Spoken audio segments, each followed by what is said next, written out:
Monsieur Poncardassac. Bonjour Diane, bonjour Paul. Bonjour Monsieur Poncardassac. Je suis heureux de vous voir aujourd'hui. Moi de même. C'est rare puisque vous n'habitez pas Paris.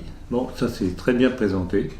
Donc soyez le bienvenu. Merci beaucoup. Bon, on aura l'occasion de parler de votre présence à tous les deux tout à l'heure, je pense. Alors commençons cet entretien par une question qui remonte au 14 juillet, qui a été une journée mouvementée pour Macron. Pour quelle raison ? Je crois que ça fait partie de l'insatisfaction d'un nombre croissant de Français et qui n'en peuvent plus de voir que toutes ces décisions, toutes ces modifications des différents sujets qui intéressent les Français dans leur vie, les insupportent, et donc ils ont manifesté, il s'est fait siffler. Plus amusant, c'est que j'ai vu la séquence d'ailleurs à la télévision, et c'était très intéressant l'échange entre le représentant, je crois que c'était BFM TV qui était sur place, et celui qui était à BFM TV même. Et alors, la question-réponse, alors il y a du monde, il y a du bruit, on entend beaucoup de bruit, oui c'est vrai, pourtant ils ne sont pas très nombreux, mais ils font beaucoup de bruit. C'était amusant, et je ne comprends pas comme ils ont laissé passer ça, parce qu'effectivement ça faisait pas mal de bruit. Bon, donc, le cher président des Français s'est fait tout de même bien chahuter. Mais c'est pas suffisant. Non, c'est pas suffisant. C'était une résurgence des gilets jaunes en quelque sorte. Oui, mais je pense qu'il n'y avait pas que des gilets jaunes. Mais... Enfin bref. Les Français qui souffrent de toute façon dans tous les cas. Sur les Français qui souffrent, qui en ont marre. Alors qu'avez-vous retenu de la rencontre entre Macron et Poutine à Brégançon ? Quelle peut être l'utilité de cette rencontre pour Poutine ? Je me suis posé exactement la même question moi aussi. Alors, quand on connaît un petit peu Poutine, quelle que soit l'opinion qu'il peut avoir sur son interlocuteur du moment, il essaye toujours de tirer parti d'une situation. Ça, c'est une des caractéristiques de Poutine. Je ne pense pas qu'il porte Macron particulièrement dans son cœur, loin de là, parce que même Macron a été quelque peu insolent à plusieurs reprises envers lui.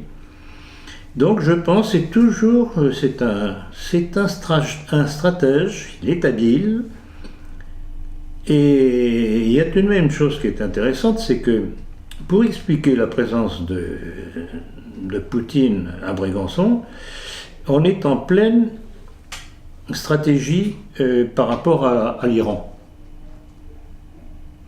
On sent très bien que Macron, quelque peu déçu de Trump, parce que Trump lui a pas apporté le soutien et le respect que Macron estime de mériter.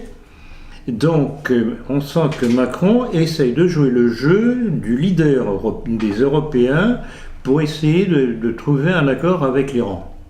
Il y a aussi des problèmes d'intérêt économique en dessous. Et c'est là-dessus que Poutine a voulu jouer. C'est pour ça, à mon avis, qu'il est venu là-bas.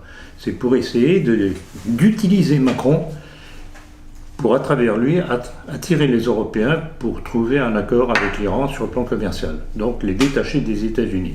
À mon avis, c'est ça le fond du problème. Pourquoi Poutine est allé à Brégançon ? Ça ne l'a pas empêché d'envoyer une fameuse vanne.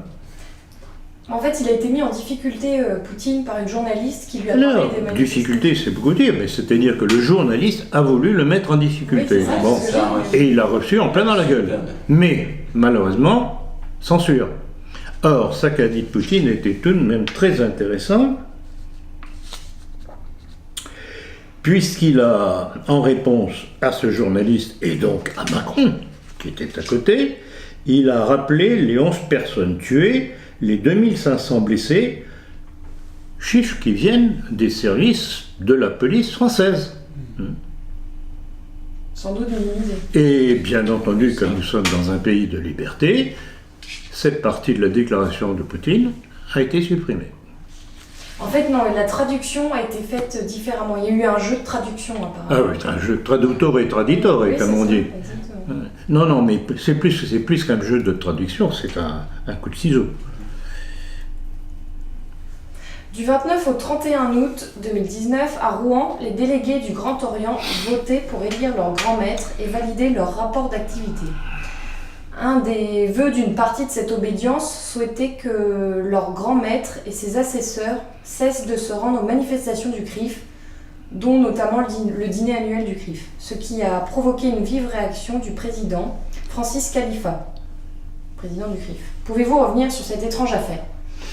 Alors, c'est très très très intéressant, parce que c'est la motivation de cette partie des membres du Grand Orient qu'il est intéressant de connaître. Et pourtant, là, les médias ne sont pas tellement appesantis dessus.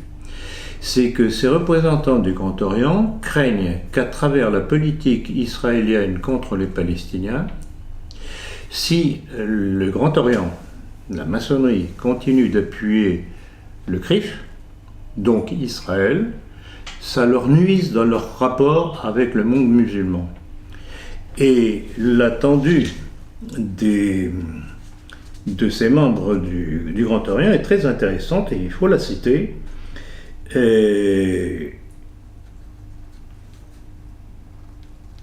Ils craignent que l'attitude d'Israël et donc du CRIF, je cite, conduisent à des fractures et à une montée de l'antisémitisme. Donc la crainte que cette réaction contre la position d'Israël et du CRIF participe à la montée un peu plus de l'antisémitisme qui se développe aujourd'hui en France.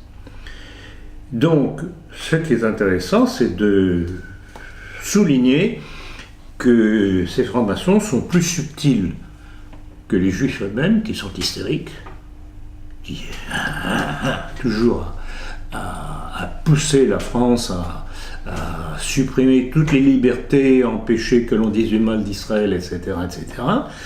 Il y a des francs-maçons qui sont plus habiles, non pas parce qu'ils sont devenus antisémites, mais parce qu'ils craignent justement la montée de l'antisémitisme. Très intéressant. Donc vous ne pensez pas qu'il y ait une branche plus judéo-sceptique au sein de la franc-maçonnerie ? C'est possible. C'est possible. Je dirais que c'est une anomalie, étant donné que l'on sait que la maçonnerie est une création juive. Mais c'est une anomalie qu'on découvre aux différentes époques. Il y a très souvent, parmi les maçons, des anti-juifs. C'était surtout en plus une loge réputée d'extrême gauche, oui, qui avait oui. lancé cette polémique. Rappelez-vous que l'extrême gauche est très souvent pro-palestinienne. Oui, c'est ça. Ouais. Et justement, là, on va voir l'exemple de Mélenchon, là, qui est pourtant depuis 35 ans au Grand Orient, et qui n'empêche pas d'avoir des Tout à fait. D'ailleurs, il avait été question à un moment donné au Grand Orient de le radier. Oui, absolument. Alors, la victoire de l'Algérie a provoqué de nombreuses dégradations de la part des supporters algériens. Un commentaire ? Oh que oui.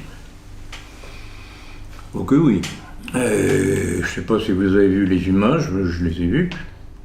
Parce qu'en général, le soir, je zappe sur les différentes chaînes pour regarder un petit peu comment les choses sont présentées. Et on voyait la floraison, une nouvelle fois, des drapeaux algériens. Et d'où la question, ils sont algériens ou ils sont français ? Donc, ce problème-là, cet événement-là, rappelle une fois de plus le problème que représente la double nationalité. C'est une anomalie et un jour il faudra trancher. Ou ils sont français ou ils sont algériens. Ils ne peuvent pas jouer dans les deux camps. Et donc ça c'est une chose. Il y a eu un mort d'ailleurs. Comment ? Il y a eu un mort pendant ces... Alors oui, justement, j'y viens justement, ne vous en faites pas. Donc, tout de même, le point principal pour répondre à votre question, c'est qu'il faut qu'on arrête cette histoire de double nationalité. Et il faut revenir à la nationalité basée sur le droit du sang. Contrairement à ce que le Grand Orient a imposé, je pense que c'est depuis 1988, d'ailleurs je l'ai longuement cité dans mon livre La maçonnerie, on peut retrouver toute la genèse de l'affaire, qui a imposé le droit du sol, moyennant quoi n'importe quel enfant de d'immigré, du fait qu'il soit né en France, devient automatiquement français sans qu'il le demande ou que sa famille le demande. Ce n'est pas normal. Donc il faut revenir à la loi du sang. Ça, c'est fondamental. Et alors, pour en revenir justement à l'allusion que vous faites aux morts, effectivement, c'est qu'un de ces jeunes, tellement heureux, que je ne sais pas s'il a voulu le faire ou pas, ou si c'est parce qu'il était quelque peu imprégné, il a renversé sur un trottoir une mère qui se promenait avec ses 2 enfants. La mère est morte, les 2 enfants grièvement blessés. Donc voilà ce que ça donne, cette politique d'immigration. Alors cette politique d'immigration, il faut non seulement l'enrayer, mais remballer chez eux ceux qui n'ont pas de travail, ceux qui vivent au crochet des Français, il faut les remballer, point. Et ça peut commencer très facilement. Vous coupez les allocations familiales de ceux qui sont repérés comme fauteurs de troubles, et ça va calmer un certain nombre déjà d'entre eux. Mais là, on ne peut pas continuer comme ça. Oui, vous voyez bien quand c'est particulièrement avec l'Algérie et le Maghreb qu'on a ce type de situation, parce qu'il y a aussi une immigration chinoise, asiatique. Ah oui, pour autant, on n'a pas de dégradation. Tout à fait. C'est qu'ils sont agressés justement par les Algériens, les Chinois. Oui, tout à fait. Et d'ailleurs, on parlait de désinformation tout à l'heure au sujet de Poutine. Là encore, au sujet de cette mère de famille qui est décédée, à un moment donné, les médias, ils ont voulu là encore dire que non, c'était pas tout à fait un supporter algérien. Exactement. J'allais oublier de le dire. Encore pour le dédouaner. Vous avez totalement raison, Paul. C'est là encore le mensonge de cette presse aux ordres qui masque aux Français la réalité des choses. Ils ont voulu faire passer ce crime, cet accident, sur le fait que c'était pas un Maghrébin, que c'était même pas un supporter qui aimait le football. Or, la police a découvert dans les échanges qu'il a sur son téléphone portable que justement il était là parce qu'il avait applaudissé à la victoire de l'Algérie, etc. Donc, ce que je voudrais que ça rentre dans le crâne des Français, on vous ment tous les jours, on vous masque les faits pour que vous ne compreniez pas d'où viennent vos problèmes. Encore dernièrement, à Villeurbanne, un Afghan qui a tué et blessé plusieurs personnes, oui. Il disait que c'était juste un... déséquilibré, alors là c'est la grande explication. Déséquilibré. L'un de vos correspondants a relevé que vous aviez annoncé l'incendie de Notre-Dame. Pouvez-vous revenir sur ce drame et ce qui vous a fait le prévoir, justement ? Oui, j'ai vu certains commentaires qui me faisaient passer pour Madame Soleil ou un truc dans ce goût-là. Oui, bon, eh bien c'est très amusant, effectivement. C'était dans votre conférence sur l'utilisation de l'islam. Voilà, je ne me rappelle plus le titre exact de la conférence, je crois que c'était... le mondialisme messianique et son utilisation de l'islam, exactement. Et là, le plus amusant, c'est que je crois que c'est un musulman qui a relevé, qui s'est rappelé de ce que j'avais dit, et qu'il me l'a communiqué. Il donne même le minutage. Je ne sais pas si vous l'avez, le minutage. Non, oui. C'est entre 1h23, 10 et 1h23, 20. Prochain coup tordu qu'ils envisagent, avez-vous une idée? Mais la poursuite de ce genre de manipulation. Oui. Hein? D'ici quelque temps, une semaine, un mois, un an, un truc peut-être encore plus effroyable, je ne sais pas moi. Un attentat à Notre-Dame de Paris, comme ça tous les catholiques se jetteront dans les bras d'Israël. Un truc dans le plan. Ça ira de provocation en provocation. C'est très intéressant. Alors pourquoi est-ce que j'ai pu... Ah, quoi, il y a combien de temps de ça? 2015. 15 2015. 15. Nous sommes tant qu'il y a 4 ans que déjà à l'époque, je pouvais prévoir ça. Pourquoi? Parce que je connais l'ennemi. Je le connais, je ne dirais pas comme si je l'avais fabriqué, mais je le connais intimement, c'est pour ça que je suis capable de déceler les manœuvres à venir. Comme vous aviez prévu juste avant le premier tour des présidentielles qu'il y ait un attentat. Exact. Ça s'était réalisé. Exact. Mais oui, quand on connaît l'ennemi, justement, vous savez, c'est comme dans une guerre. Celui qui emporte la victoire, c'est celui qui est capable de prévoir les manœuvres offensives de l'ennemi. Donc, pour les contrer et pour pouvoir attaquer même avant. C'est tout ça. En politique, comme en guerre, en fait, la politique, c'est une guerre. Il faut connaître l'ennemi. C'est pour ça, pourquoi croyez-vous que je m'attache fondamentalement par l'action que j'ai avec vous à former des cadres pour que justement ceux qui acceptent de faire ce travail de base sachent quel est l'ennemi pour savoir s'en prémunir. Si les gens réagissent uniquement sentimentalement avec leur trip, ils ont toujours tout faux. Et on voit ça dans nos milieux, par manque de formation. Qu'en est-il du projet de restauration de Notre-Dame ? On est dans le sujet, justement, encore une fois. Je trouve ça très étrange parce qu'on nous dit « Oh là là, c'est à cause de la pollution du plomb, etc.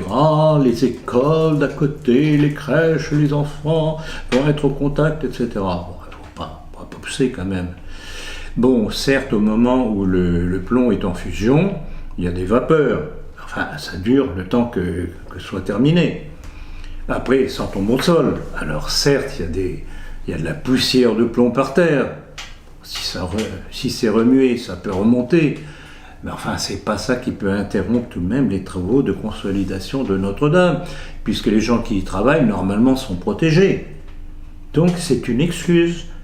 Or, quel est le fond du problème ?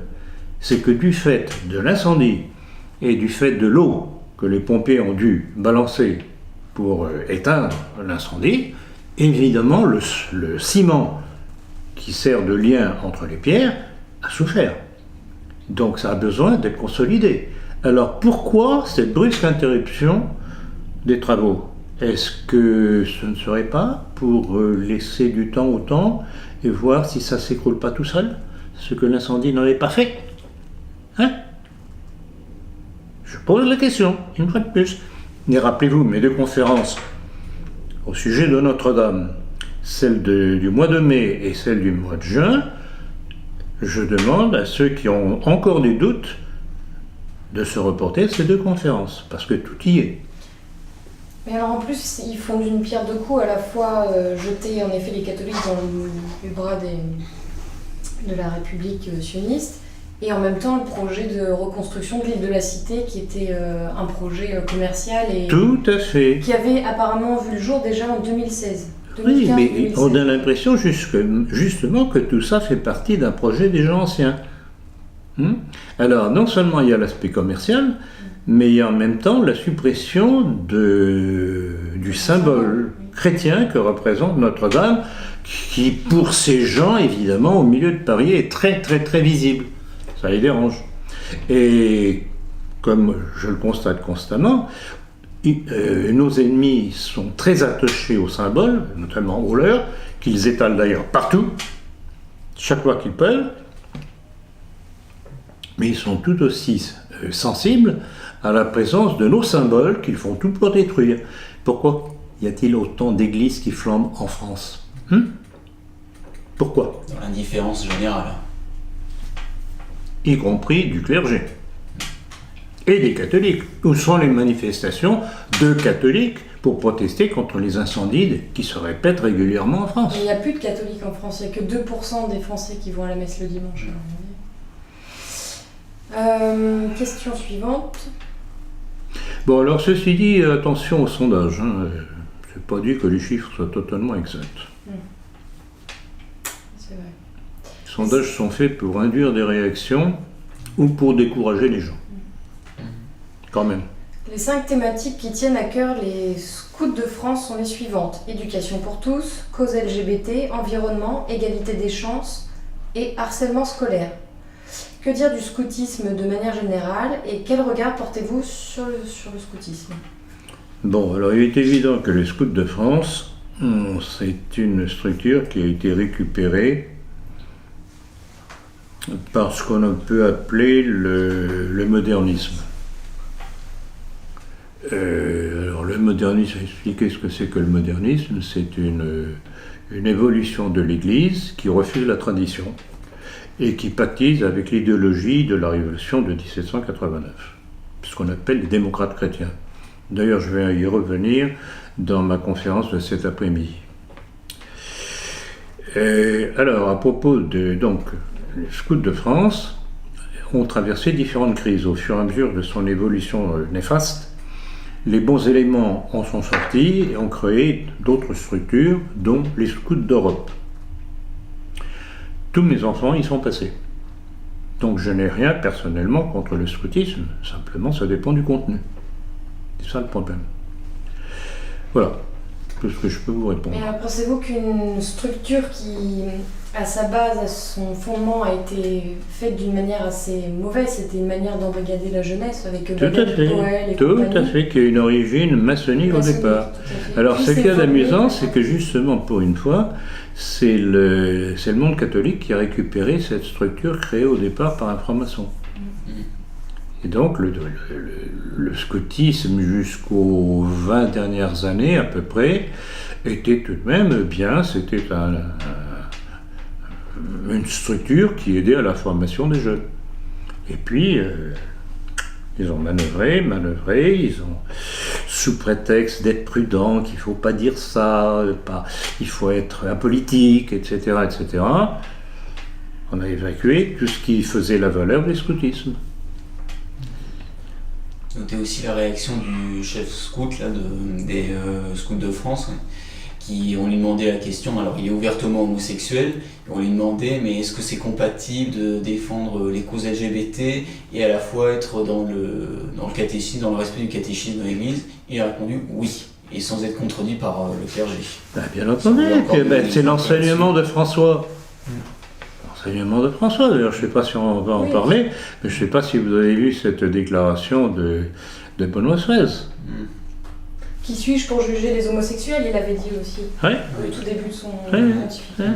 Non, mais ça, en soi, bon, je ne suis pas cédé vacantisme, bon, je ne sais pas pourquoi on a à devoir supporter cet individu, mais il est néfaste. Le problème, c'est que justement, il pousse les gens au cédé-vacantisme. Il pousse justement parce qu'il justifie le cédé-vacantisme. Oui, le cédé-vacantisme, c'est pas une solution. Je comprends la réaction de dégoût. Je comprends parfaitement. J'ai la même. Mais se retirer de l'Église, c'est l'abandonner à ses ennemis. Ça, c'est ma grande critique du cédé-vacantisme. Je suis d'accord sur la critique, mais je suis pas d'accord sur la réaction. Le pape François met sur le même plan souverainisme et totalitarisme nazi. Un commentaire. Ben là encore, c'est la politique. C'est la politique maçonnique, ça. Je regrette beaucoup. C'est une vision maçonnique. Ils essayent de faire peur envers le souverainisme. Or, je voudrais tout de même rappeler les paroles du Christ quand il disait à ses apôtres « Allez et convertissez toutes les nations ». Il ne disait pas « Allez et convertissez tout le monde ». Il disait « toutes les nations », c'est-à-dire que pour le Christ, c'était les nations qu'il fallait, les nations en tant que socle dans l'humanité. Et ça, justement, ça a disparu de l'Église. Alors, je vais en revenir à cette déclaration de Benoît XVI, oui. Benoît XVI répond aux critiques de sa note sur les abus sexuels et accuse une théologie sans Dieu. Dans la revue théologique Herder Correspondence, le pape émérite Benoît XVI a répondu aux critiques sur son essai sur la crise des abus sexuels qui avait suscité de vives controverses lors de sa parution en avril.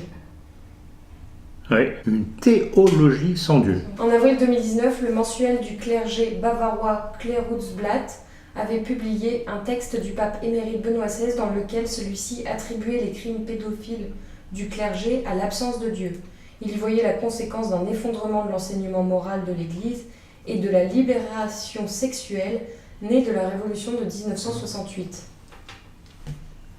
Tout est là. Tout est là.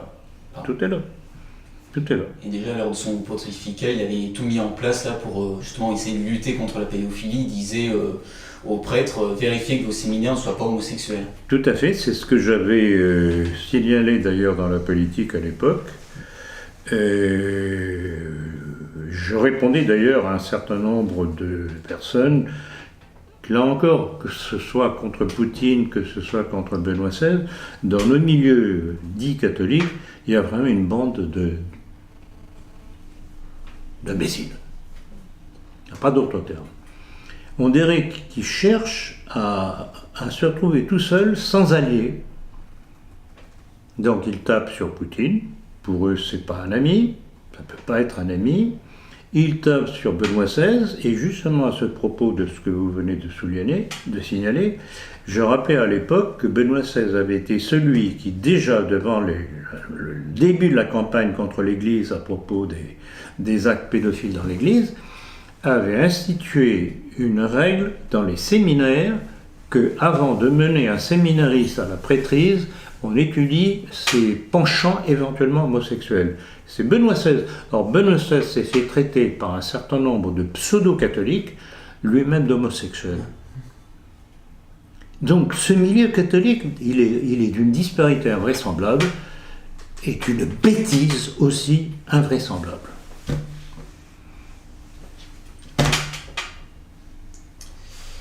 Le gouvernement français refuse d'interdire le boycott d'Israël. Comment expliquez-vous ce refus? Le retour du boomerang. C'est pas tout de faire venir l'islam pour submerger la France encore catholique. Le problème, c'est que ce sont des masses qui sont antisémites. La réaction des francs-maçons du Grand Orient. Alors, ils veulent le beurre et l'argent du beurre. Ils veulent faire venir l'islam pour nous détruire. Ah oui. Mais, comme cette masse islamiste réagit aux souffrances des Palestiniens du fait des actes innommables d'Israël, si on interdit la critique d'Israël, c'est l'insurrection dans les banlieues. Donc, voilà l'explication.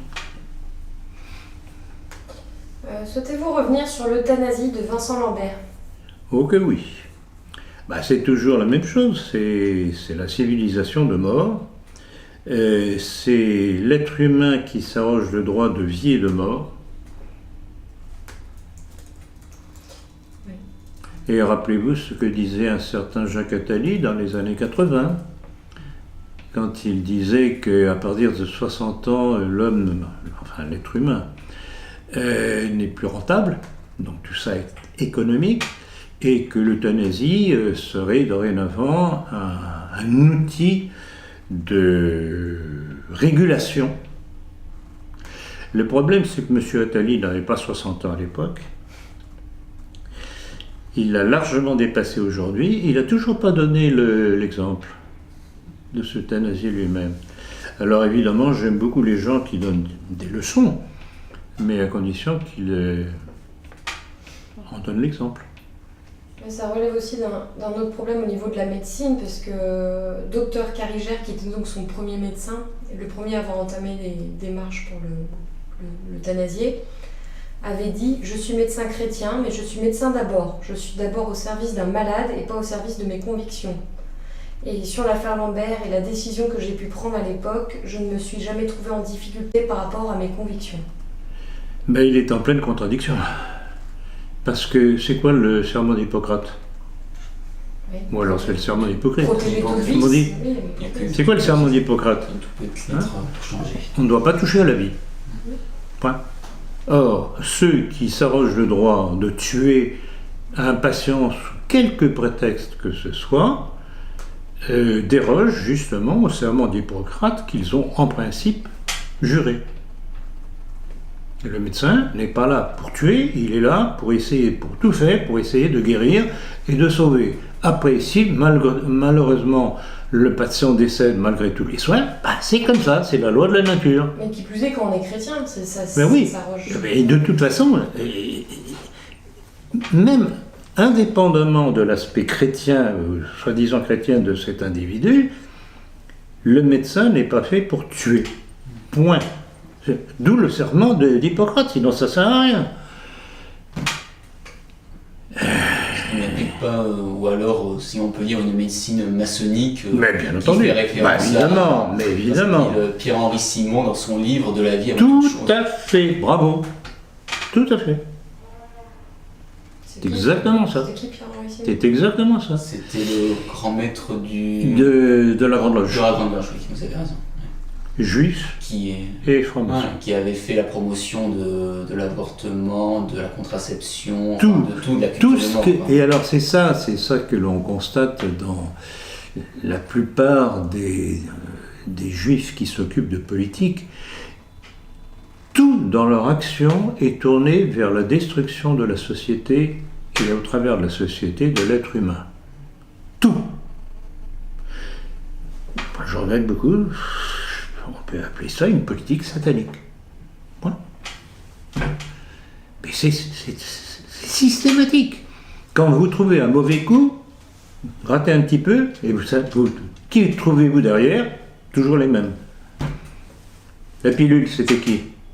C'était Lucien Neuwirth, Lucien Neuwirth, qui était quoi? juif et franc-maçon. Et juif. Et je dis, Comme c'est curieux. Le divorce. Etc. Simone Veil, c'était quoi?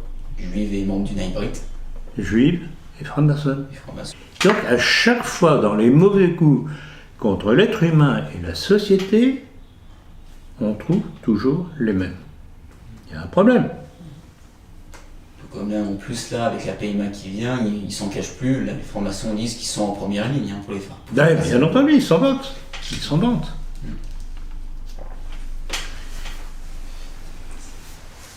Le Conseil d'État a annulé mercredi 24 juillet une décision favorable au professeur Henri Joyeux, qui devra donc être rejugé devant l'ordre des médecins pour des pétitions anti-vaccins en vue d'une éventuelle radiation.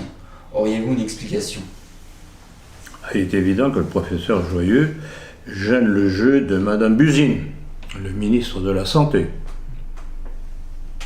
Qui quoi, elle aussi? Et Qui juge? fait partie, oui, Qui de juge? la petite communauté. Je ne sais pas si elle est maçonne aussi en plus, en tout cas, elle est juive. Alors rappelez-vous tout ce que j'ai pu rappeler à son sujet, notamment déjà à propos de la vaccination, c'est que en Israël, c'est pas obligatoire. Et rappelez-vous la critique que je faisais, que je recommence à dire. Comment se fait-il qu'elle, qui est juive, qui doit connaître tout de même ce qui se fait en Israël, si en Israël ça n'est pas obligatoire, pourquoi est-ce que c'est obligatoire en France? Elle a eu d'ailleurs, peut-être indirectement, là, le soutien récemment de Nicolas Sarkozy, qui déplorait aussi, je crois que c'était pour Matteo Salvini, c'était dans l'émission C'est à vous, Tout à cette fait. semaine, où il disait, mais vous vous rendez compte, ils n'autorisent pas les vaccins, etc. Bien entendu, j'ai vu que la politique italienne avec Salvini interdisait les vaccins, l'obligation des vaccins. Oui, voilà. Et attention à une chose, c'est pas l'interdiction de tous les vaccins, ce sont les nouveaux vaccins qui ont été inventés dernièrement. Or là, j'ai fait un petit résumé d'un certain nombre de commentaires de scientifiques. Où est-ce que j'ai ça? Ouais. Qui ont découvert, donc ce sont différentes études scientifiques qui se confirment l'une l'autre, que des produits chimiques inconnus, des bactéries, des champignons, des virus vivants, qui n'ont strictement rien à voir à faire avec la supposée utilité du vaccin, se retrouvent dans les vaccins obligatoires aujourd'hui. Alors, question. Pourquoi? Quand on sait que justement l'abus de vaccins provoque un certain nombre de maladies, non seulement les problèmes d'allergie, etc., mais un certain nombre de maladies et de retard de croissance chez les enfants. Est-ce qu'on est en train de nous fabriquer une race affaiblie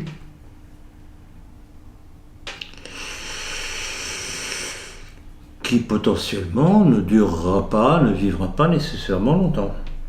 Il y a quelque chose de très trouble, et bon, alors, on me dira encore la théorie du complot, etc., etc. Ah oui, et s'il y avait réellement un complot? Et si réellement il n'y avait pas une volonté de certains de détruire la race humaine, ne serait-ce que par malthusianisme? Ils l'ont annoncé d'ailleurs. Ils l'ont annoncé. Alors, pourquoi dire que c'est un complot? Ben oui, c'est un complot. Pourquoi nier que c'est un complot? C'est un complot. Et plus Et précisément, Madame ceux qui sont- Buzyn, alors, elle est forte, vraiment, parce qu'il n'y a pas que ça. Oui, avec le sang. L'histoire du sang des homosexuels, Maintenant, allez, et là encore, mais est-ce qu'on ne veut pas contaminer la population française à travers ça? Hein? On voit que c'est notamment les sociétés qui sont visées justement là. Et la crise dans les hôpitaux français, Oui, dont on ne parle jamais. quand on apprend, tout de même on finit par l'apprendre, surtout nous qui cherchons, quand on apprend que plus de la moitié des services d'urgence en France ne fonctionnent plus, par manque de médecins, par manque d'infirmières, par manque de lits. Pourquoi? Ah, mais il n'y a plus d'argent. Ah bon? Et où passe l'argent des Français? Vous avez besoin d'un petit dessin? C'est le coût de l'immigration. Entre autres. Et l'écologie, parce que je sais Et l'écologie. Oui, Et l'écologie. ils ont augmenté le budget pour... Ah oui, l'écologie, oui, c'est 1,5 milliard. Oui, c'est ça. Hein, oui, 1,5 milliard. Un chiffre astronomique. Donc tout ça, c'est de l'argent retiré justement de la remise en état de notre système de santé. Air France va acheter 60 Airbus. À première vue, cela pourrait paraître positif. Votre avis? Bonne question, effectivement. Alors, à première vue, comme vous dites. Alors, le dessous de l'histoire est un peu complexe. Airbus vient de racheter la firme aéronautique canadienne Bombardier. Et en fait, cet avion est un avion qui était fabriqué par Bombardier qui va changer de nom. Pourquoi pas? Le problème, c'est qu'il ne sera pas fabriqué en France, donc ça ne servira pas aux ouvriers français, il sera fabriqué au Canada. Donc, pour les Français, pour l'économie française, aucun intérêt. C'est aussi simple que ça. Un nouveau sous-marin atomique, le Suffren, je ne sais pas si je prononce bien, vient d'être lancé avec pour caractéristique la féminisation de ses installations avec toilettes adaptées. Qu'en pensez-vous? C'est un cadeau laissé par le général Pierre de Villiers avant qu'il ne prenne sa retraite. C'est du politiquement correct, la féminisation de l'armée, etc., etc. Alors, si on a envie de rire, on peut toujours dire qu'effectivement, ça rendra les sous-marins d'attaque encore plus attaques grâce à la présence féminine. Je suis persuadé que la présence de bidets à bord du sous-marin va rendre la puissance du sous-marin supérieure. Non, mais écoutez, vous n'avez pas envie de prendre le fouet.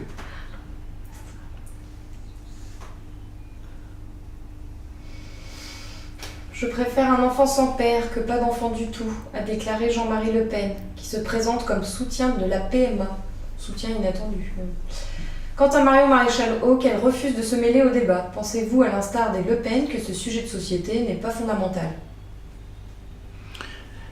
Si on se place sur le plan électoral, évidemment, c'est pas fondamental, puisque la politique des Le Pen, ça a toujours été de rassembler tout ce qui n'est pas rassemblable pour faire nombre.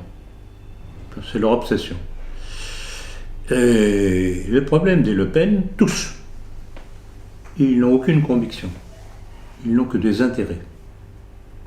Donc, quand ils croient que telle déclaration va leur apporter quelque chose, ils le font. Je pense qu'en l'occurrence, Le Pen, qui est tout de même sur la planche déclinante, doit se rendre compte qu'on ne parle plus beaucoup de lui et qu'il a voulu faire parler de lui. Il a réussi, effectivement, et pas en bien. Donc là, non, c'est désespérant. Ces gens n'ont aucun principe. Ils sont prêts alors, Le Pen... mais à la limite, Le Pen et la clique Le Pen en général, qu'ils soient comme ils sont comme ça. Mais qu'il y ait des crétins qui les suivent encore, qui n'aient pas encore compris la duplicité des différents représentants de cette clique Le Pen, vous connaissez la formule, plus con que ça, tu meurs. D'ailleurs, Le Pen Jean-Marie, là, qui, pour qu'on parle de lui, là, accepte les invitations d'Hanouna.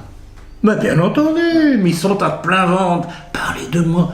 Écoutez. C'est ridiculisé en plus. Ouais, complètement. Mais sans même parler de Hanouna. C'était malaisant. Sans même parler de Hanouna. Regardez dans nos milieux ceux qui sont tous tombés dans les pièges d'être invités par les Conversano, par le petit Abed, par un tel et un tel, pour qu'on parle d'eux.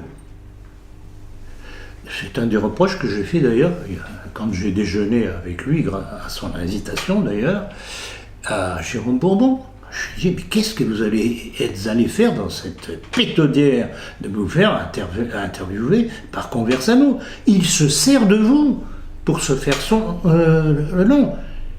Moi, je pense que c'est ça ma force.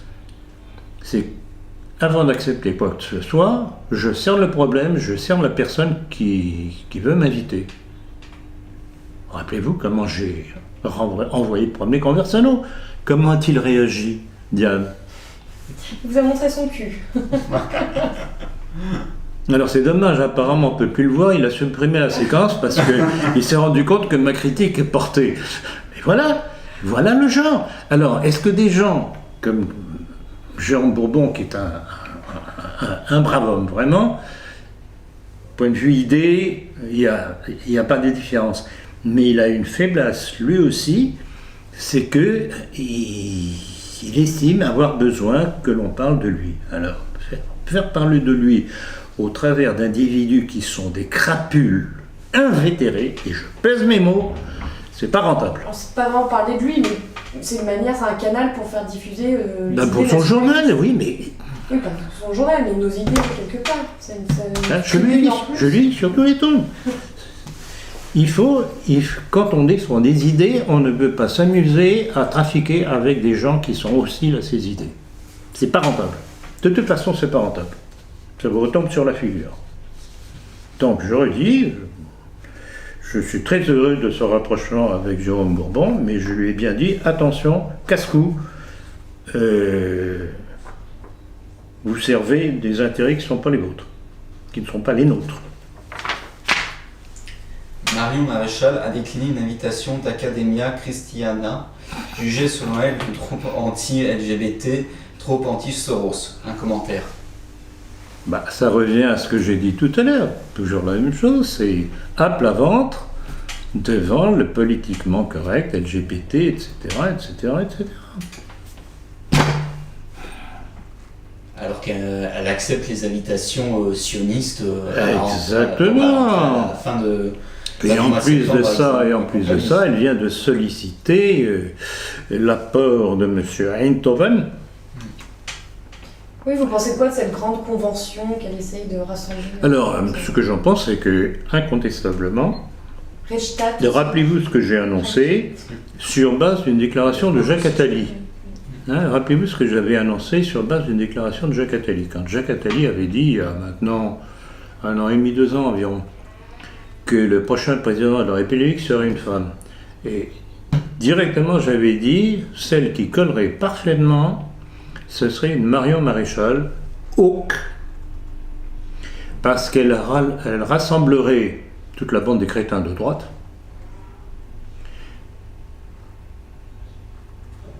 les nationalistes, comme dit Soral, ça, pour une fois, j'apprécie la trouvaille de Soral, elle est très bonne, etc.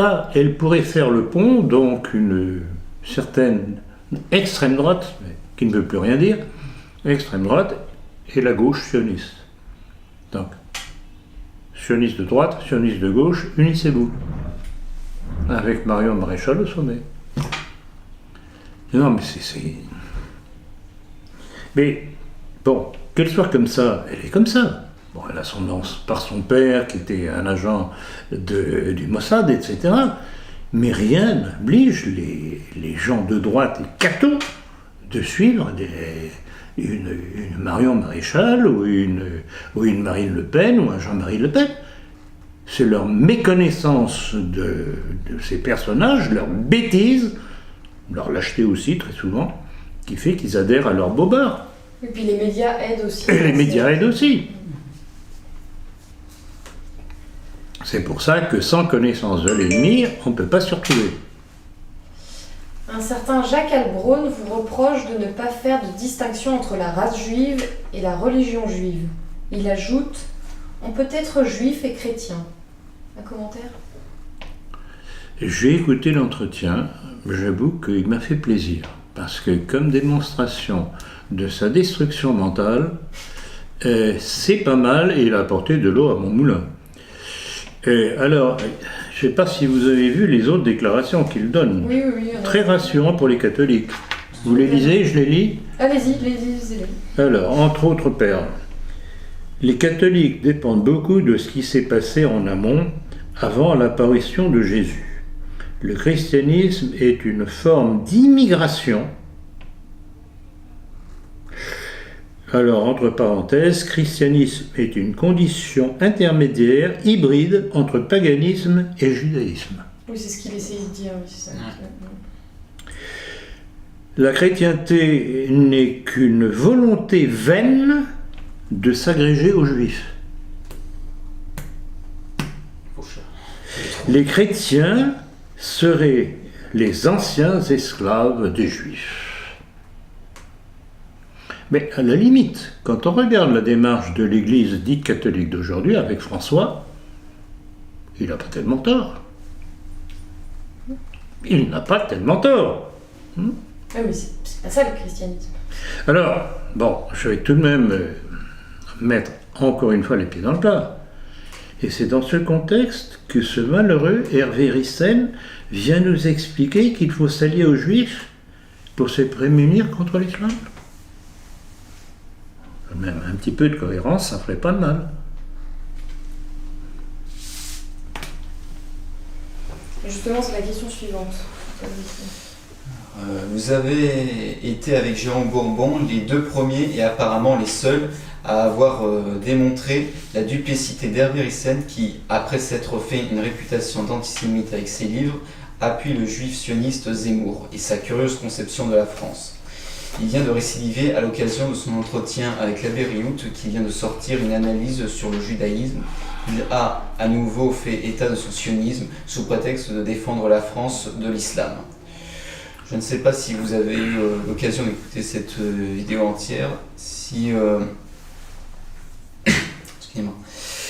Cette vidéo entière, il y a fait l'apologie de la race blanche et sa vision du combat se cantonne au combat pour les blancs. Voulez-vous y revenir ? Oui, il faut y revenir parce que justement c'est tout de même un point fondamental. Savoir sur qui on peut s'appuyer pour défendre notre héritage. Notre héritage chrétien. Bon, je pense que Ryssen n'est pas chrétien, qu'il n'est pas croyant, c'est son problème personnel, je ne vais pas rentrer là-dedans. Mais ça fausse tout de même un petit peu les perspectives en ce qui le concerne. Venir plaider qu'il faut s'appuyer sur le monde juif pour se prémunir de l'islam, c'est oublier deux choses. Premièrement, c'est que c'est l'intelligentsia juive qui nous impose l'immigration, qui a imposé la décolonisation, et à la suite de la décolonisation, l'immigration-invasion. Si on n'a pas compris cette dimension-là, alors venir plaider de s'allier avec les Juifs pour se prémunir de ce qu'eux-mêmes ont fabriqué contre nous, il y a un petit problème là. Alors deuxièmement, venir, je n'y vois pas d'inconvénient a priori.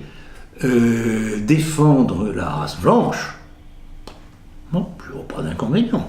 Mais enfin, quand même, quand on regarde autour de nous, au moment des élections, tous les petits blancs et blanches qui ont voté pour des candidats qui nous ont amené la situation dans laquelle nous sommes, est-ce que le fait d'être blanc prémunit contre la destruction de la France?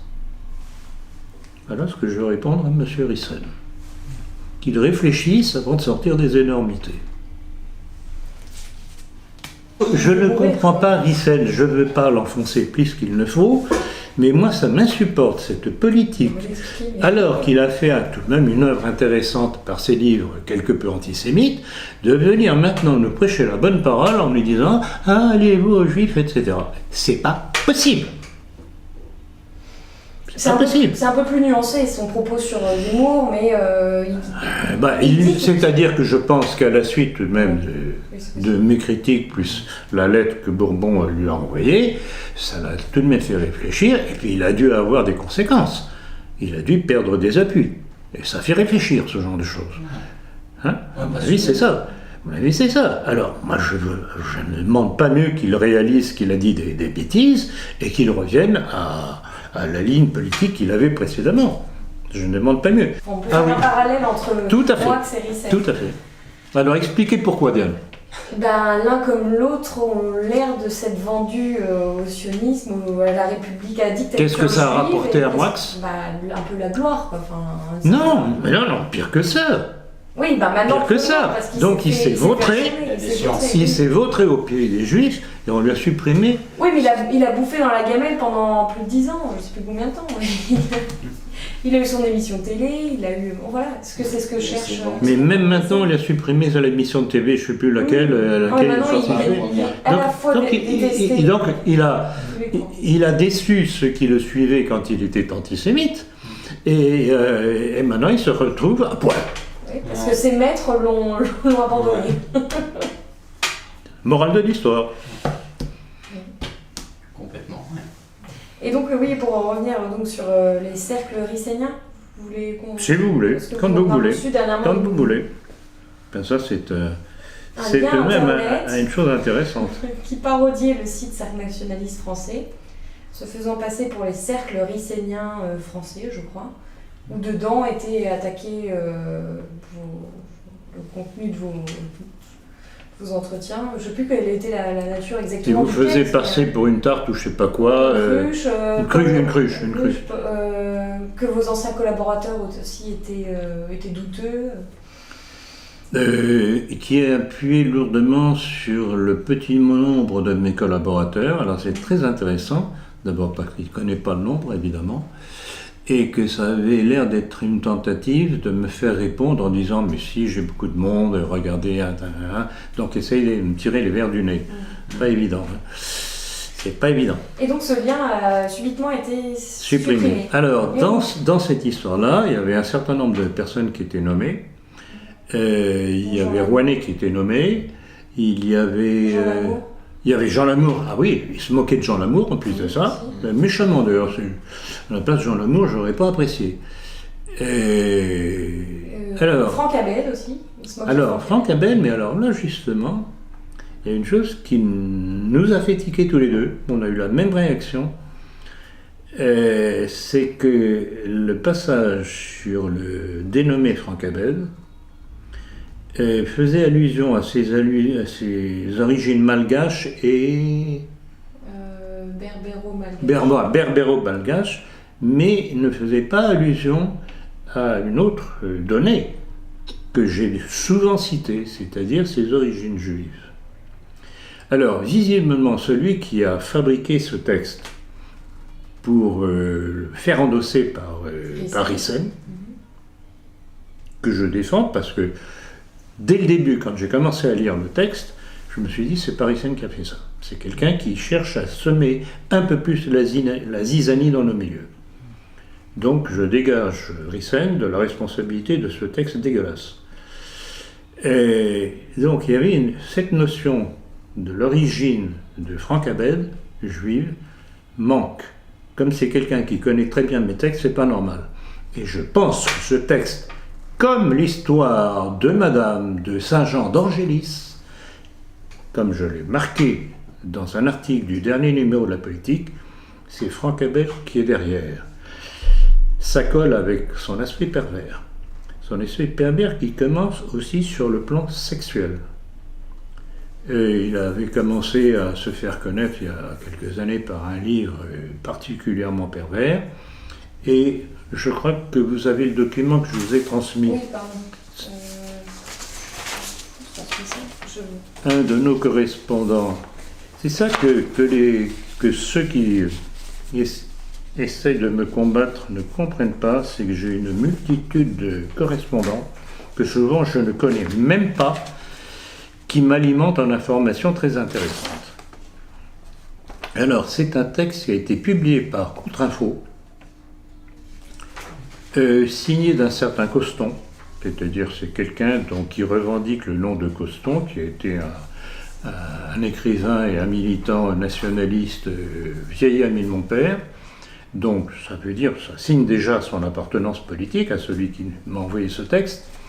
Et voilà ce qu'il disait. Abed, arrête de poster des commentaires à ta gloire un peu partout. C'est insupportable, de même que la mégalomanie qui te pousse à souiller d'intéressantes vidéos avec ton nom partout.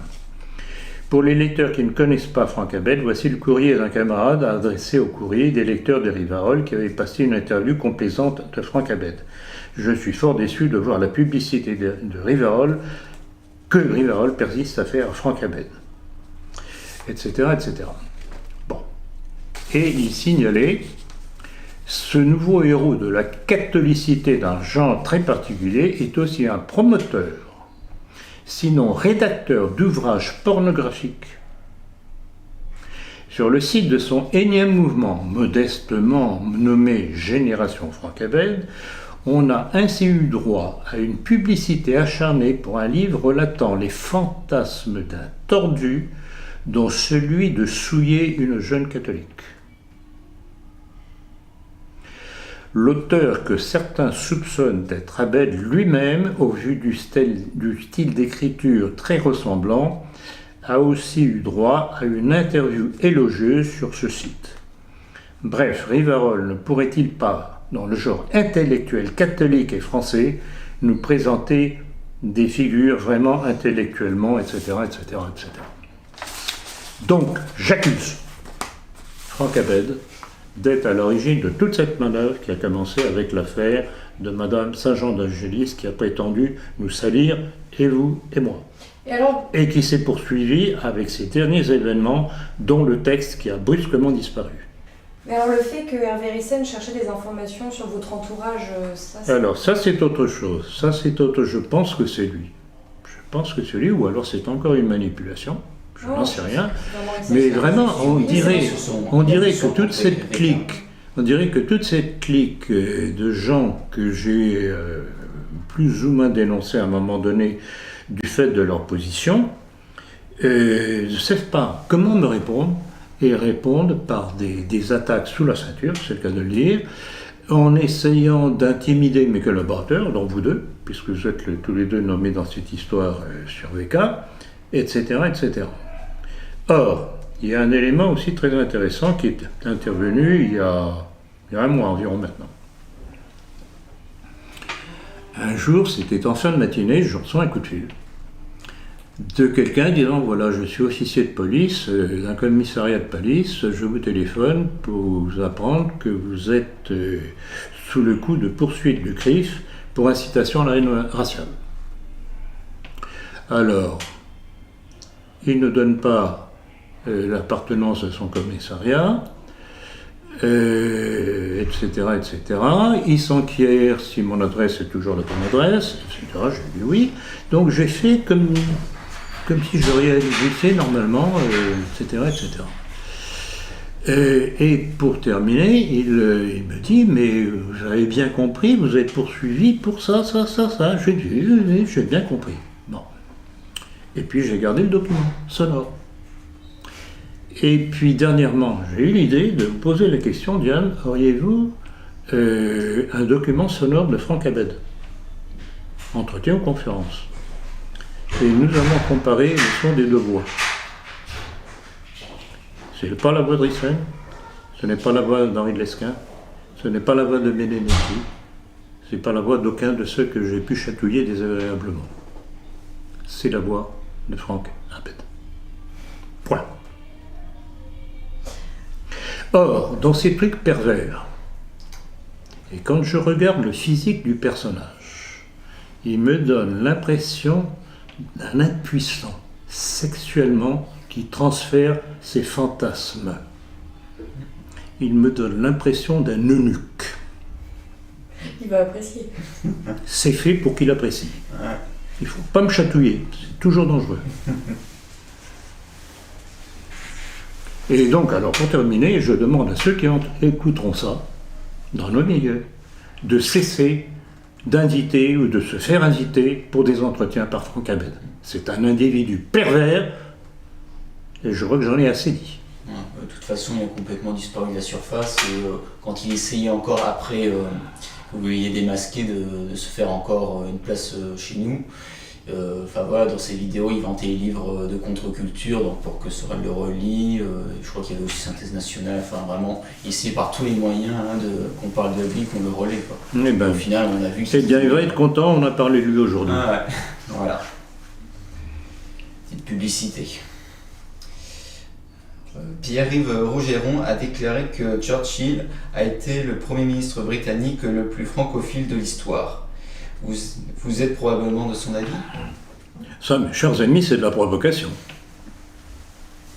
Je vous renverrai à mon livre sur De Gaulle, dans lequel je décris le personnage qui était Churchill, d'une part dans son action contre la France, contre le gouvernement de Vichy, la traîtrise anglaise de Mers el-Kébir, où par l'opération Catapulte, il a fait tirer par la Navy sur les bateaux français qui étaient au mouillage, désarmés du fait des conditions de l'armistice. Flotte que l'Allemagne, qu'Hitler n'avait pas revendiquée au terme de l'armistice. Donc la flotte française était simplement désarmée pour ne pas pouvoir participer à la guerre. Et il y a d'ailleurs un texte ignoble de Gaulle qui appuie la position anglaise, que je cite dans mon livre. Et puis aussi toute la notice en annexe que j'ai mis dans mon livre sur Churchill, les origines de Churchill, les origines juives, ce que l'on ne sait pas. Il faut voir quel était l'entourage juif et quel était le personnage de Churchill, un viveur, encore un dérangé sexuel, participant aux soirées gays de Londres, gay. Friend gay. Donc voilà.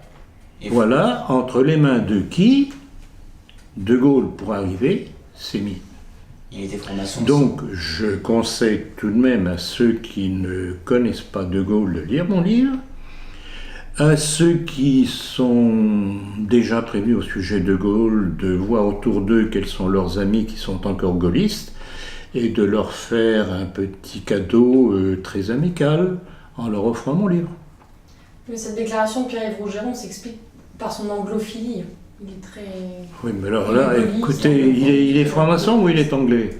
Ah oui, Si on est français et qu'on connaît un petit peu l'histoire de France, les Anglais ont toujours été contre nous. Toujours. D'ailleurs, Pierre-Yves Non, mais Rougeron, alors, Rougeron, il n'est pas le seul d'ailleurs. C'est le type d'intellectualoïde qui se donne de grands airs. D'abord, ses textes sont confus, et quand on arrive à les comprendre, ils sont tordus. Il avait fondé une association, les Amis d'Éric Zemmour. Ah oui, bah, ça, on dit- encore une fois, qui se ressemble, ça sent. Comment il a dit, le général de la mouvance nationale, je crois. Il avait Rougeron, celui de Zemmour, je crois qu'il l'avait appelé le général de la mouvance nationale. National-sioniste. Il a oublié ce ministre. Passons aux questions à l'étranger. Que vous inspire le renforcement de l'alliance Russie-Iran ? Eh bien, c'est une réponse, disons, aux fables que nous raconte Pierre Hillard, qui continue inlassablement à décrire Poutine comme un mondialiste. Tout ce que fait Poutine est tourné contre le mondialisme américano-sioniste. Tout. Alors, ou on tient compte des faits, ou on reste dans « Ah oui, mais il va faire ceci. Ah oui, mais je regrette tant qu'il n'a pas fait. » Ce sont les faits actuels qui comptent. Or, l'action de Poutine, après la décision de Trump de ne plus agréer l'accord sur le nucléaire iranien, fait que les Iraniens se sont braqués, que Poutine les aide, qui installent des bases militaires en Iran et qu'ils sont en train de faire des manœuvres conjointes aéronavales. C'est pas tout à fait mondialiste, ça que je sache. Alors, dans nos milieux, avec Pierre Hillard notamment, mais il y en a d'autres, qui me disent « Ah, c'est un mondialiste, ah oui, ah, ancien officier de KGB ». Eh oui, mais peut-être qu'il a très bien compris ce que c'était que le communisme. Pourquoi est-ce qu'il remet à l'honneur tous les symboles de la Russie tsariste? Il a remis à l'honneur les Romanov. Il a rappelé quels étaient les auteurs de l'assassinat de la famille impériale à Ekaterinbourg. Il s'est rapproché ô combien de l'orthodoxie. Ou alors, est-ce que c'est le fait justement de l'orthodoxie, du rapprochement orthodoxe de Poutine, que cela dérange certains catholiques, par querelle entre catholiques et orthodoxes? Bon, mais alors il faudrait peut-être revenir aux origines de la querelle entre catholiques et orthodoxes. Il ne faut pas oublier le manque de soutien que les orthodoxes, que l'Église d'Orient n'a pas eu de la part des catholiques à Rome, à l'époque. Alors il ne faudrait pas renverser les rôles. Si quelqu'un a reproché quelque chose à quelqu'un, ce sont les orthodoxes qui ont à reprocher aux catholiques. Mais il faut connaître un petit peu l'histoire. Oui, donc pour le renforcement Russie-Iran, Comment? Le renforcement de l'alliance Russie-Iran, ça n'augure que... Ah ben ça inaugure, c'est toujours la tactique de Poutine. Il laisse se développer les événements. Et il voit quels sont les pays qui, pour une raison ou pour une autre, prennent leur distance avec les États-Unis. Il se présente en ami, il offre très souvent, d'ailleurs gracieusement, de l'armement ou ceci ou cela, et en échange, il s'installe, il crée des bases, etc. Je viens de voir encore ce matin dans les mails que j'ai reçus que le tout dernier chasseur russe hyper perfectionné, le Sukhoi je ne sais pas combien, était déjà en Syrie. Ah ben ça va faire plaisir aux Israéliens. Et on vient nous dire ensuite que Poutine est un grand ami de Netanyahou. Il faudrait peut-être pas se moquer du monde. Alors Netanyahou, par contre, fait tout pour faire croire que Poutine est son grand ami, parce qu'il en a besoin sur le plan électoral, local. Mais la réalité est totalement différente par les faits. Non, mais ceux qui sont les détracteurs de Poutine disent de manière générale que lui n'est qu'un pion sur l'échiquier et qu'il y a encore une entité au-dessus de lui il agit objectivement pour le Et où sont les preuves? Oh, je ne sais pas. Où sont les preuves? On peut toujours accuser. Diane, vous êtes une sorcière. Diane, vous êtes une sorcière. Ouais, et du haut de mon autorité, j'affirme que Diane est une sorcière. Et tout le monde va me croire. Oui. Vous serez désigné du doigt. Non, mais il faut être sérieux. Paul y croit déjà. Il faut être sérieux. Donc vous vous rendez compte? Voilà. Alors, toutes ces bandes, encore une fois, de crétins, de cathos, qui plongent. Ah oui, mais monsieur, il a dit que. Et oui, il a dit que. Et les preuves? Avec la complicité de la fraternité Saint-Pédis. Avec la complicité de la fraternité Saint-Pédis. Bon, je suis catholique tradit, mais je ne supporte pas cette bêtise de certains milieux tradis qui tombent dans tous les pièges de l'ennemi. Qu'est-ce qu'on peut faire avec des individus pareils, à part leur botter les fesses? Washington souhaite une nouvelle fois l'arraisonnement du pétrolier iranien au large de Gibraltar. Quel est le fond de cette manœuvre? Il cherche à asphyxier l'Iran, économiquement. Parce que, évidemment, le pétrole iranien est une monnaie d'échange pour faire vivre les populations iraniennes. Donc, ils essayent de l'étrangler, c'est le blocus. Ça, les anglo-saxons sont très forts pour les blocus. Et on a eu droit à ça pendant du temps de Napoléon, puisque la France était sous blocus anglais. Et l'Allemagne du Troisième Reich y a eu droit aussi. Ça ne les a pas empêchés de survivre. C'est une constante du monde anglo-saxon. pour faire tomber un pouvoir, affamer les populations. C'est ce qu'on appelle le fair play. Alors que certains croient voir en Trump un second Poutine, une récente déclaration de Trump confirme votre hostilité au président américain. Qu'en est-il ? Ah oui, j'ai apprécié. Alors, où est-ce que j'ai ces petites notes ? Oui, il a été interrogé sur des déclarations, ces déclarations à propos de la grande déloyauté des électeurs juifs américains qui votent démocrate. C'était le 21 août. Il a affirmé qu'aucun président des États-Unis n'avait fait autant pour Israël. C'est un fait. Qui disait ça ? Trump. Ah oui. Trump.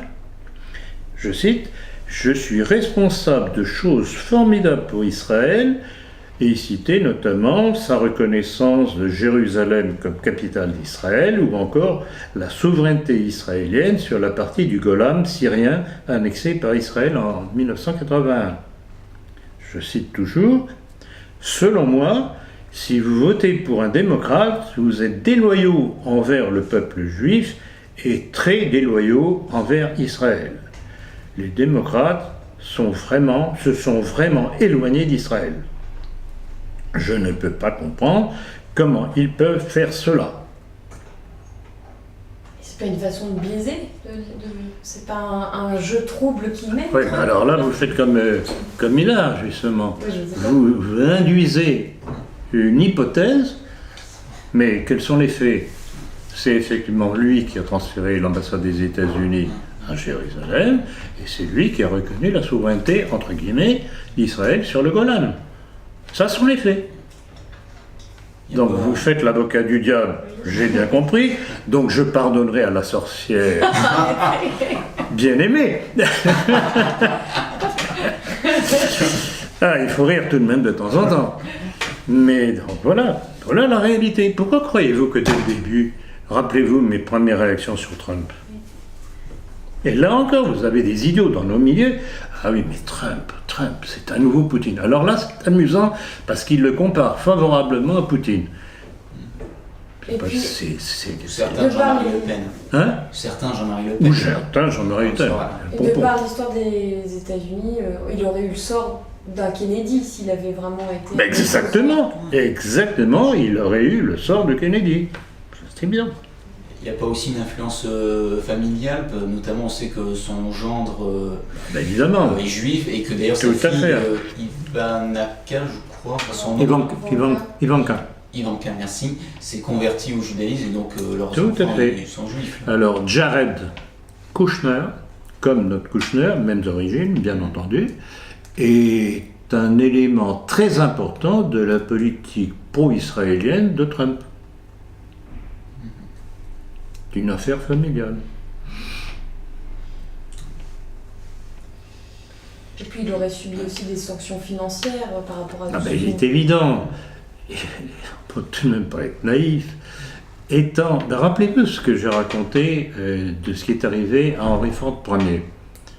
Quand Henry Ford Ier, au début du XXe siècle, ayant été informé des protocoles des sages de Sion, avait très bien compris ce qui était en train d'arriver aux États-Unis et s'était révolté contre l'emprise juive aux États-Unis.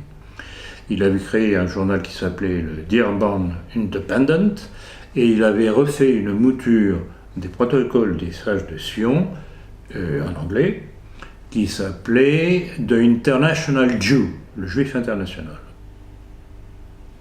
Donc Ford, à la tête d'un empire automobile.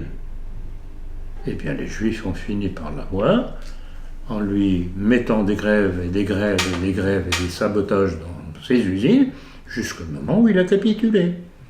Donc Trump, qui doit connaître un petit peu son histoire américaine, sait très bien que s'il ne jouait pas le jeu de toutes les organisations juives des États-Unis, dont le B'nai B'rith et le AIPAC, American, etc., qui est une courroie de transmission des mots d'ordre pro-juifs, Il sait très bien que son empire immobilier plongerait. Donc tout est là. Il pourrait jouer autrement, il pourrait jouer la neutralité, ce serait peut-être tout de même un peu plus honnête. Et là, bon, il s'est vendu aux Juifs, je regrette beaucoup. Alors justement, une juive orthodoxe dirigera la nouvelle division de la cybersécurité de l'Agence de sécurité nationale américaine. Comment interprétez-vous cette information ? Eh bien, je crois que ça coule de source, ça colle avec ce que je viens de dire à la suite de la... Voilà, c'est encore un gage que Trump donne à la communauté juive et à Israël. Donc il nomme comme responsable une juive. C'est un fait, c'est pas une théorie, c'est pas une perspective d'avenir, une hypothèse, c'est un fait. Pensant qu'on sait imaginer des trucs que l'on ne peut pas prouver. La presse chinoise a publié la photo de 4 dirigeants du mouvement de protestation hongkongais en compagnie du chef du département politique du consulat des États-Unis. Quelle est votre analyse sur cette insurrection dont nos médias débordent ? C'est une énième mouture de ce qu'on appelle en général les révolutions oranges, toujours suscitées par les mêmes, Soros, la CIA et compagnie, pour tenter de déstabiliser un adversaire. Toujours la même chose. Les Américains ne savent pas comment se tirer des pattes par rapport aux Chinois, donc ils essayent tout. Ils essayent, au travers de cette révolte fabriquée à Hong Kong, de déstabiliser le régime chinois. Ils se casseront les dents, à mon avis. Mais bon, ils essayent. C'est comme dernièrement, bon, on en a parlé tout à l'heure, on y a fait une allusion, les manifestations organisées à Moscou, auxquelles Poutine a répondu en rappelant ce qui se passait en France avec les flashballs. Toujours la même chose. Et rappelez-vous, la révolution en Ukraine, ce qu'on appelle la révolution de Maïdan, exactement. Déstabilisation d'un mouvement, faire tomber. Et là, pour l'affaire de Maïdan en Ukraine, c'était affaiblir la Russie. Ils ont réussi. Et là encore, c'est intéressant. On en a déjà parlé, mais j'y reviens. C'est intéressant de voir comment Poutine, qui, s'il avait été Hitler ou Bonaparte, aurait foncé dans le tas immédiatement. Non, il laisse pourrir la situation. Il a laissé se développer et aide évidemment le soulèvement des populations russophones de l'Est de l'Ukraine, et il laisse l'Ukraine tomber par elle-même, ça va venir. Donc, il évite de faire la guerre, parce que sinon, c'était la Troisième Guerre mondiale. Donc c'est ça, Poutine. Il sait attendre. Combien de fois n'ai-je pas mentionné cette dimension de Poutine ? Il sait attendre.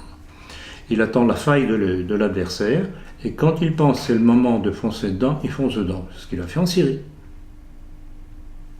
C'est ce qu'il est en train de faire en Iran. Israël ou les États-Unis voudraient attaquer l'Iran aujourd'hui, il y a des bases russes maintenant.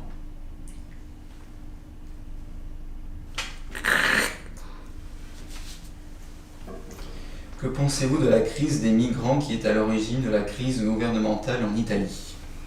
C'est une énième manœuvre des partisans de l'Europe qui sont malades des positions anti-migratoires de Salvini, sans compter ses autres positions. Rappelez-vous la décision qui a été prise immédiatement après sa prise de pouvoir d'interdire la présence de parlementaires et de ministres francs-maçons au Parlement italien. On a parlé tout à l'heure de l'interdiction, de revenir sur l'interdiction de la vaccination obligatoire en Italie. Tout ça, ce sont des choses qui dérangent nos mondialistes. Alors, il a joué un jeu très curieux en provoquant la crise, qui apparemment, aujourd'hui, se retourne contre lui, puisqu'il y a un nouveau gouvernement avec Conte. Il n'est plus ministre de l'Intérieur. Bon. Alors, est-ce que Salvini s'est trompé dans ses calculs ? Peut-être. C'est pas sûr. Peut-être qu'il joue le fait de l'échec du nouveau gouvernement pour pouvoir revenir en maître absolu, en disant maintenant c'est moi qui décide. Dehors. Moi je pense. Je pense que c'est ça, ce serait très finement joué, ça ne m'étonnerait pas de sa part. Oui, parce que c'est une femme, je crois, la nouvelle ministre de... Hein c'est une femme, la nouvelle ministre de l'Intérieur et pro-immigration. Ben évidemment, mais c'est la politique européiste. Alors on va voir la suite. On va voir la suite, c'est évident. Et puis tout ça avec l'appui d'un certain François au Vatican. Évidemment. Greta Thunberg est la nouvelle égérie du combat pour la planète. Que pensez-vous du personnage? Et comment expliquez-vous Comment expliquez-vous cette propagande au sujet du réchauffement climatique? Bon, alors, personnage, je vous dirais franchement, elle a une tête à claque. Elle est d'une prétention, cette môme de 15-16 ans, qui ne vient que du support qu'elle sait avoir derrière elle. Donc ça lui donne une assurance, etc. Mais elle a une tête à claque. Alors, effectivement, cette histoire de environnement, réchauffement climatique, etc., c'est toujours une approche du mondialisme. On détourne l'attention des peuples de leurs véritables problèmes avec des choses dont on n'est même pas sûr que ce soit dû à la cause du réchauffement climatique. On est peut-être dans un cycle comme il y a eu 36 000 dans l'histoire de l'humanité. Je ne dirais pas que je suis pour la pollution. Si les gens déjà commençaient par cesser de jeter par terre quand ils se promènent en forêt leurs canettes de bière, leurs plastiques, leurs ceci, de cela, on n'a pas besoin de faire des lois particulières pour ça. Hein? Mais c'est une question d'éducation aussi. L'éducation, il faut le camp. Donc, et puis c'est un but supranational. C'est supranational de toute façon, et ça permet, au nom d'un danger qu'on vous invente, de faire des prélèvements financiers supplémentaires dans les nations. C'est une pompe à feu. Tout simplement. Hein? D'où, tout à l'heure, vous rappeliez justement que 1,5 milliard que Macron avait débloqué, qui manque pour nos hôpitaux, entre autres choses. Et puis des lois que les nations pourraient prendre, par exemple, éviter d'aller acheter de la viande à l'autre bout du monde. Exactement. Exactement. Les accords avec le Canada ou avec l'Amérique. Alors avec l'Amérique du Sud, et notamment le Brésil, apparemment c'est bloqué. Je crois que Macron a eu peur des réactions en France. Bon, de toute façon, personne n'oblige un Français d'aller acheter de la viande brésilienne. Hein. S'il veut tomber malade, bon, il va l'acheter. Par exemple, vous allez au restaurant, vous ne savez pas le restaurateur ce qui... Vous ne savez pas. Si le restaurateur et encore, si on peut compter sur son honnêteté, s'il ne met pas viande élevée en France. Et d'ailleurs, là, pour la petite anecdote, il y a eu le G7 en France à Biarritz il y a quelques jours. Macron promettait à ses homologues là, de leur faire goûter les spécialités basques. En fait, il n'a même pas fait appel au cuisinier basque traditionnel. Il a fait venir déjà son cuisinier de l'Élysée et toute la nourriture. Après, c'était absolument pas du tout des produits du terroir. Hein. Ça a été vraiment des produits achetés ici et ailleurs. Hein. Donc là encore, ouais, c'est n'importe quoi. De toute façon, Macron, c'est l'homme du mondialisme. Ça, il faut le savoir. Donc, on ne peut pas s'attendre de sa part à ce qu'il fasse quelque chose de favorable pour les Français ou les producteurs français. C'est un ennemi. Point.